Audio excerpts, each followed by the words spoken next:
नमस्ते दोस्तों। आज का प्रसंग है सच्चा प्रेम और विश्वास। अजमेर के निवासी विजेंद्र सिंह राठौर और उनकी धर्मपत्नी ने 2013 में विजेंद्र से आग्रह किया कि वह 4 धाम की यात्रा करना चाहती हैं।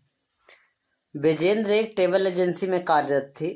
इसी दरमियान ट्रैवल एजेंसी का एक टूर केदारनाथ यात्रा जाने के लिए निश्चित हुआ। पति पत्नी ने अपना बोरिया बिस्तर बांधा और केदारनाथ जा पहुंचे।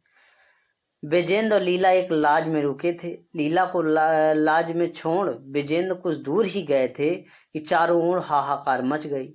उत्तराखंड में आई भीषण बाढ़ का उफनता पानी केदारनाथ आ पहुंचा था। विजेंद्र ने बड़ी मुश्किल से अपनी जान बचाई। मौत का तांडव उफनते हुए पानी का वेग शांत हुआ तो विजेंद्र बदहवास होकर उस लॉज की ओर दौड़े जहां वह लीला को छोड़कर आए थे।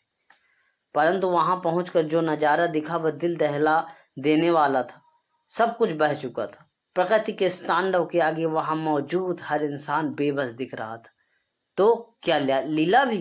नहीं, ऐसा नहीं हो सकता। विजेंद्र ने अपने मन को समझाया। वह जीवित है, विजेंद्र का मन कह रहा था। इतने वर्षों का साथ पल भर में तो नहीं छूट सकता। परंतु आसपास कहीं जीवन दिखाई नहीं दे रहा था। हर ओर मौत तांडव कर रही थी। लाशें बिखरी हुई थी। किसी का बेटा, किसी का भाई तो किसी का पति बाढ़ के पानी में बह गया था। विजेंद्र के पास लीला की एक तस्वीर थी तो हर समय जो उसके पर्स में रहती थी। अगले कुछ दिनों घटना स्थल पर हाथ में तस्वीर लिए घूमता रहा। हर किसी से पूछता, भाई इसे कहीं देखा है? और जवाब मिलता ना। एक विश्वास था जिसने विजेंद्र को यह स्वीकारने से रोक रखा था कि लीला अब इस दुनिया में नहीं है। 2 हफ्ते बीत चुके थे। राहत कार्य जोरों पर थे। इसी दरमियान उसे फौज के कुछ अफसर भी मिले जिन्होंने उससे बात की। लगभग सबका यही निष्कर्ष था कि लीला बाढ़ में बह चुकी है। विजेंद्र ने मानने से इनकार कर दिया। घर में फोन मिलाकर बच्चों को इस हादसे के बारे में सूचित किया। बच्चे अनहोनी के डर से घबराए हुए थे। रोती बिलखती बिटिया ने पूछा कि क्या मां नहीं रही? तो विजेंद्र ने उसे जोर से फटकार दिया और कहा, वह जिंदा है। 1 महीना बीत चुका था। अपनी पत्नी की तलाश में विजेंद्र दर दर भटक रहा था। हाथ में एक तस्वीर थी और मन में एक आशा, वह जीवित है। इसी बीच विजेंद्र के घर सरकारी विभाग से एक फोन आए। कर्मचारी ने कहा, लीला मृत घोषित कर दी गई है। हादसे में जान गंवा लोगों को सरकार मुआवजा दे रही है। मृत लीला के परिजन भी सरकारी ऑफिस में आकर मुआवजा ले सकते हैं। विजेंद्र ने मुआवजा लेने से इनकार कर दिया। परिजनों ने कहा, अब तो सरकार भी लीला को मृत मान चुकी है, अब तलाशने से कोई फायदा नहीं। परंतु विजेंद्र ने मानने से इनकार कर दिया। जिस सरकारी कर्मचारी ने लीला की मौत की पुष्टि की थी उसे भी विजेंद्र ने कहा वह जीवित है। विजेंद्र फिर से लीला की तलाश में निकल पड़े। उत्तराखंड का एक एक शहर नापने लगे। हाथ में एक तस्वीर और जुआ पर एक सवाल, भाई इसे कहीं देखा है? और सवाल का एक ही जवाब, ना। लीला से विजेंद्र को बिछड़े अब 19 महीने बीत चुके थे। इस दरमियान वह लगभग 1000 से अधिक गांव में लीला को तलाश चुके थे। 27 जनवरी 2015 उत्तराखंड के गंगोली गांव में एक राहगीर को विजेंद्र सिंह राठौर ने एक तस्वीर दिखाई और पूछा, भाई इसे कहीं देखा है?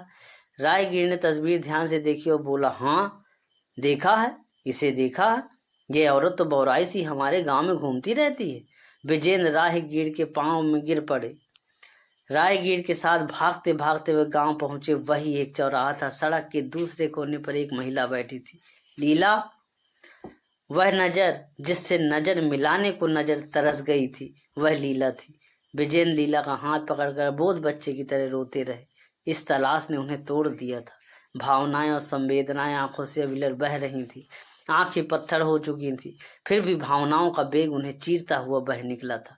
लीला की मानसिक हालत उस समय स्थिर नहीं थी। वह उस शख्स को भी नहीं पहचान पाई जो उसे इस जगत में सबसे ज्यादा प्यार करता था।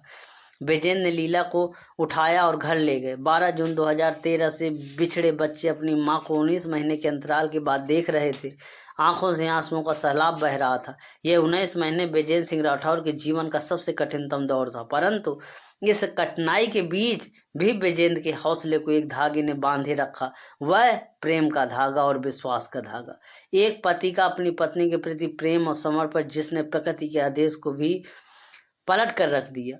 लीला के साथ बाढ़ में बह जाने वाले अधिकतर लोग नहीं बचे। लीला बच गई। शायद विजेंद्र प्रभु से कह रहे थे वह जीवित है, और प्रभु को भी विजेंद्र के प्रेम और समर्पण के आगे अपना फैसला बदलना पड़ा। आज का लेख एक पति के प्रेम की पराकाष्ठा को समर्पित है। जय श्री राधे। अगर प्रसंग पसंद आए तो प्लीज़ लाइक एवं सब्सक्राइब जरूर करें।